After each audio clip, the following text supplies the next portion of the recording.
How will the Iran conflict impact Latin America? Well, politically, the region is already splitting into different camps. Argentina has taken the most pro-US and Israel side, with President Javier Milei openly backing the military strikes.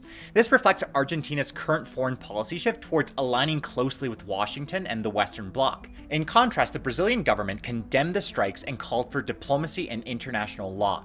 This stance isn't surprising since Brazil is a leading member of BRICS, the geopolitical bloc that Iran joined in 2023, and BRICS nations generally want to reduce the dominance of the United States and Western global institutions. Mexico mostly avoided the debate. It called for de-escalation and diplomacy without really condemning or supporting the strikes. And while Mexico's current leftist government might sympathize with criticisms of US military action, the country's deep economic dependence on the US makes openly siding against Washington too risky. Predictably, governments historically opposed to the US, like Venezuela and Cuba, they strongly condemned the strikes, and after what happened in Venezuela and Iran, I bet Cuban leadership is pretty worried right now.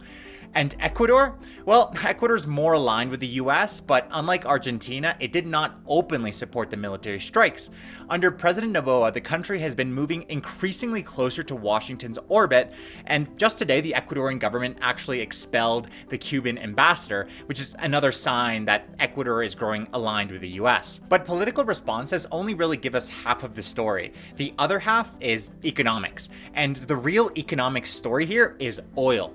When conflicts in the Middle East push oil prices higher, Latin American splits again into winners and losers. Oil prices have already increased by about 25% since the strikes.